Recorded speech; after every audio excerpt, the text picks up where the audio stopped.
Hi, welcome back. As you can probably see, I've changed guitar. I've moved on to the acoustic steel strung guitar, which we talked about a little bit in the introduction. And we're also going to shift slightly from the original power or movable chords that we talked about. I'm going to look at some open string chords. Now this could equally be played on the electric guitar. I've chosen to play it on the acoustic guitar because some of you out there may be playing acoustic guitar. And I'm going to show you a system which is quite well known, called a cage system. It simply means that you're learning the chords which are contained within that particular word. First of all, I'll show you them not necessarily in that order because I want to make them as easy as possible for you to learn how to play them.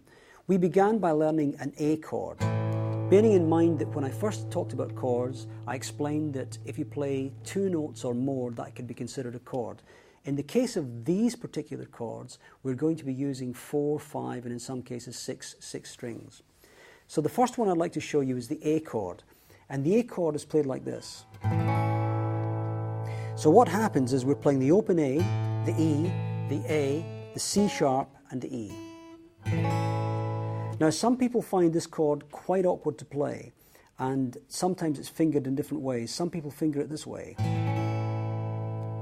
This may be a little awkward because you have to cover 2 strings with the 1 finger, so I recommend that you begin by trying the first one. I'll come back to that in a second.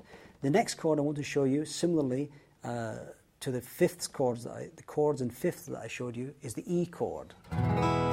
Now the E chord uses the same shape here, the low E and the B, but we have a different finger playing it. It's played by the 2nd finger. So if we were to use the original fingering, it would be E, B, E, G sharp. And we can also play the open B and the open E. So this gives us 2 chords, the E and the A. And this is a very, very common chord sequence. You can hear it all the time in popular music.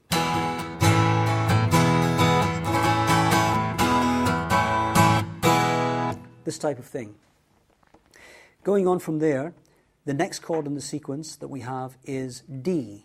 And the D chord uses this idea from the power fifths again, that is to say the open D and the 1st finger on the A note.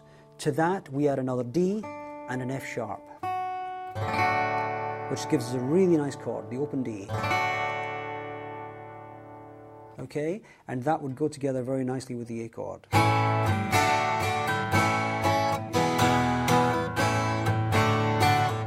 So that gives us our original 3-chord trick, as I called it, back with the power chords.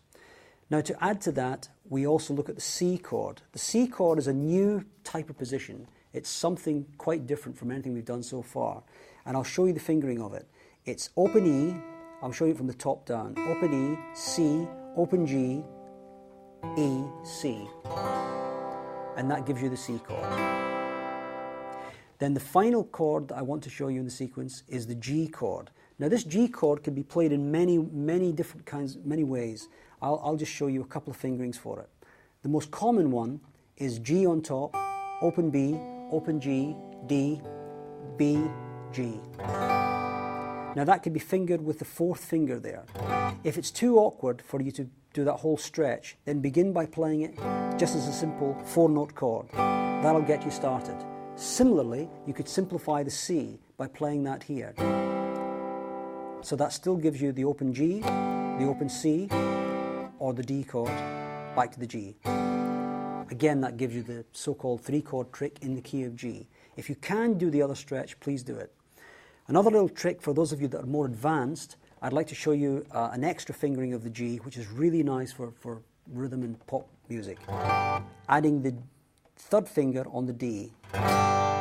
So that gives you a slightly fuller sound. Up to the C, D, G. That completes our open string chords.